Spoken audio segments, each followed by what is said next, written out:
Hi, welcome to the Scientist Sage SANGHA. I'm Nancy Anderson Dolan from Wise Heart Wellness, and this is a weekly YouTube groups on Zoom that some people are here live and other people are watching this later. So either way, I welcome all of you here tonight. It is a very special night because we get to talk about the vernal equinox on the vernal equinox. And this is not just a special day and that sort of thing, but part of my campaign to have people make meaning in their lives and celebrate things, whether it's the equinoxes or achievements or just daily life in some way, because that's really what weaves our days together, is celebrating and looking into things and giving ourselves different ideas about what a particular time of the year or a particular day of the year means.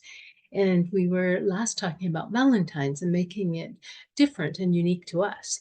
And the same thing about the vernal equinox. Now, the vernal word just simply means of spring. But I've used spring before, and we know I always like a new word, so we took vernal this time.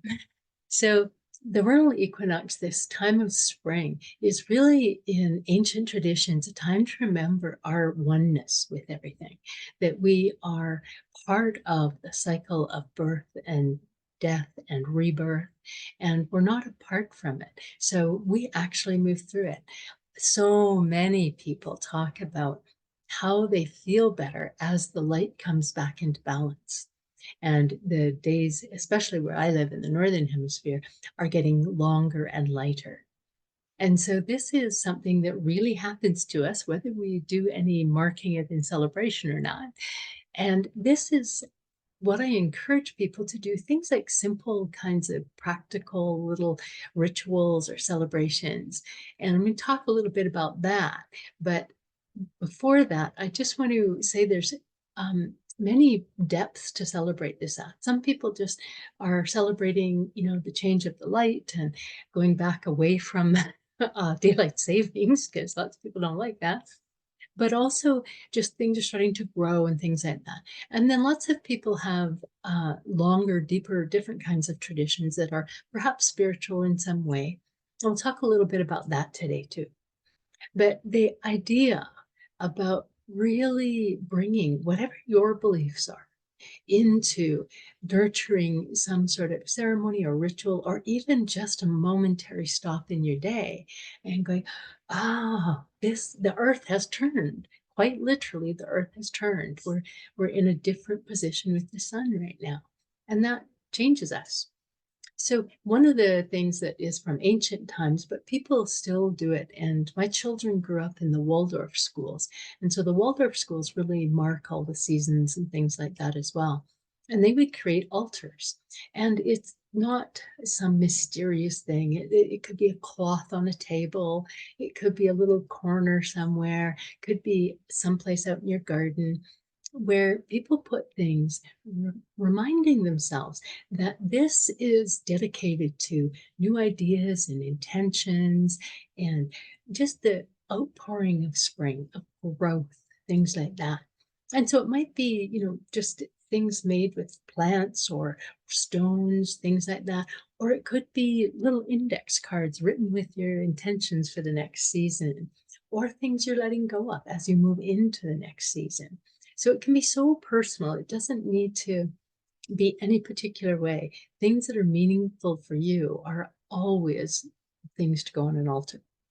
So it might just be your very personal kind of thing. And it could be, there's some people that make very elaborate, flower lays and all those sorts of things and decorate. But whatever people like and feel good with. So the altar thing is definitely, like a little more thoughtful and spiritual, perhaps, things like that. But there's so much more to it. Like, just this is moving into planting season. Now, where I live, it was really lovely warm today, but it's supposed to go down to really, really cold again. So I'm not rushing out and planting more flowers, although my tulips are coming up already and I was greeting them this morning. But I'm just thinking about, maybe I'll just get the little box and start the little seedlings inside right now as part of my celebration of the day. So things like that. And even if it is buying a potted plant at a store, it really is just bringing in the natural world, because this is when the natural world is waking up in the northern hemisphere anyway, and coming alive again. And that is symbolized by any kind of plant. One of the things, it will be too late to do today, but you never know, you might want to do it next year, is to wake up at sunrise and greet the new day that is marking the turn of the planet. And they used to do this in ancient traditions, and they noticed it because they noticed the natural world much more than we do. But I really encourage people to go back to noticing the natural world and living more in alignment with it, because it feels good biologically. So you do those kinds of things. But I'm sure that the earth would not be offended if you got up tomorrow morning as soon as you saw the light and went out and greeted it. So there's no rules here for this. Now, I'm going to come back and talk about fire in a minute, but moving on just to feeling the earth awakening, because quite literally, like I say, in the northern hemisphere, the earth is awakening. The ground is thawing. There's sprouts of all sorts of things, whether it's new grass or flowers or, well, some people call weeds. It's all coming. It's all moving through. There's water running now, as opposed to having been frozen on the streets and in the river and those kinds of things. A friend sent me a picture of the running water in our main river in my city, and it was time to go with the flow. Really time to go with the flow. And so part of that has become a ritual for many housekeepers. And I'm not exactly a good housekeeper, but I like to celebrate it anyway, to do spring cleaning. That's a term that everybody recognizes, because it's really true.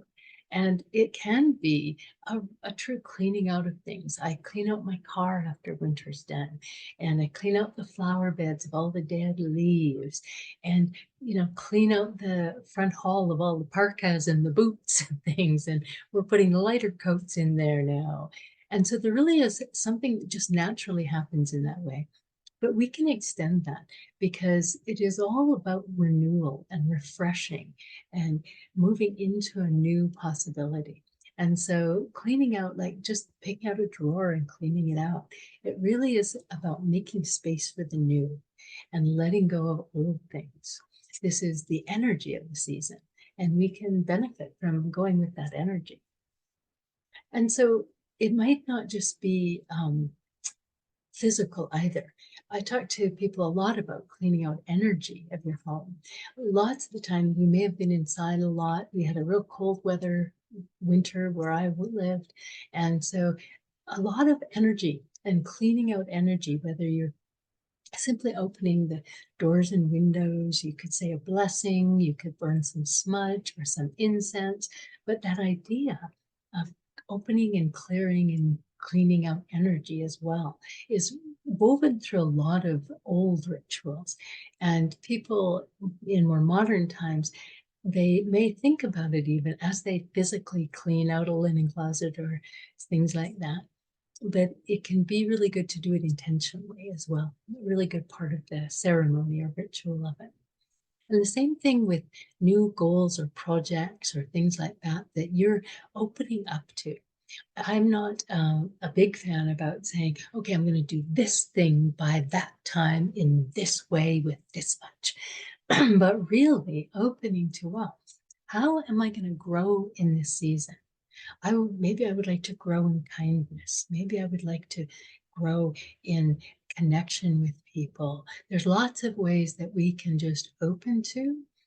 And in my experience working with people's brains, it is as soon as we give our brain an instruction, our brain looks for opportunities to complete that instruction.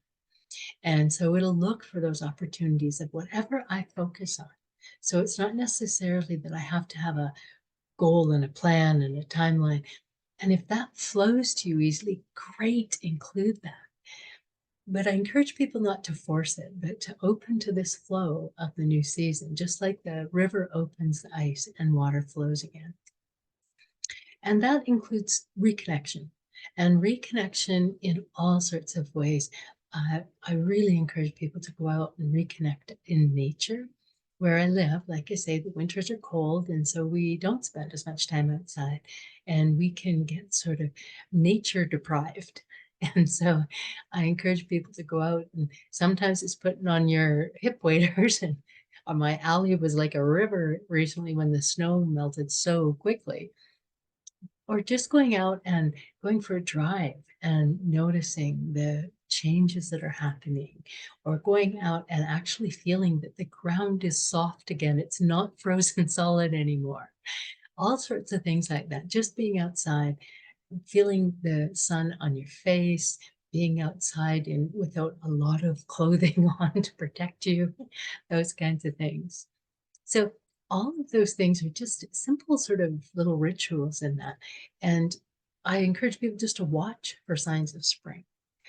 We've had interesting early signs where there was a lot of birds came back before the cold weather broke. My little Pomeranian blew off all our winter hair. Her coat went before the end of the cold. And that they knew before we knew that spring was coming very quickly. So just looking for those kinds of things. Now, before we open it up to chat, I just want to talk about the vernal equinox is also in all kinds of mythology. And my particular background is Celtic. And so I talk about that. And there are many, many sort of goddesses and lots of lore around it. And it really was this time of renewal, that wrongs were forgiven, that things that were taken were returned to people, all sorts of things like that. And that rare day of balance. And that's what they called it, because they knew that it was like that. They, not because they could see out beyond the stars, but because they just lived it. They knew it was this day of light balance. And so they knew it was a really powerful time for nature and what they called magic. And so they would perform magic rituals and things at that time.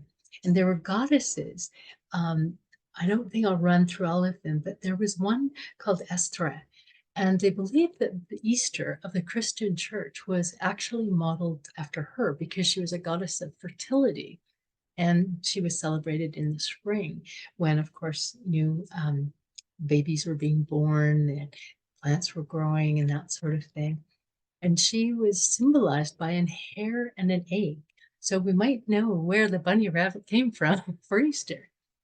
And then there was Bridget, and she was what they call a triple goddess.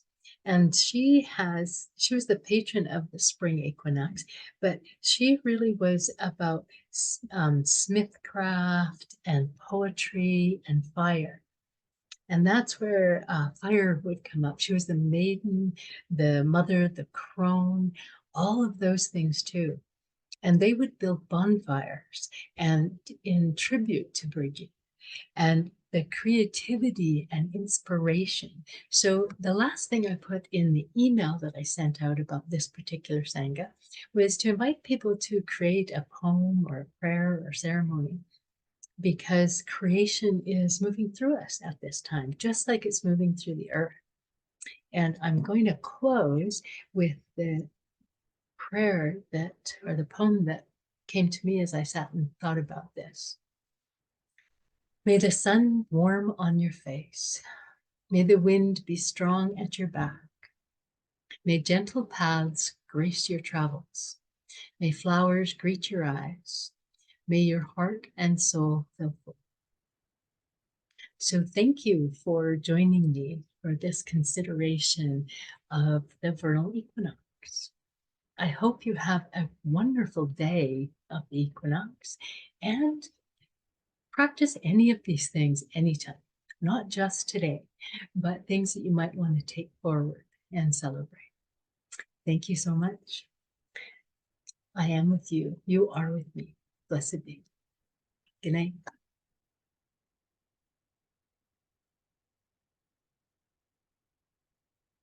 Mm.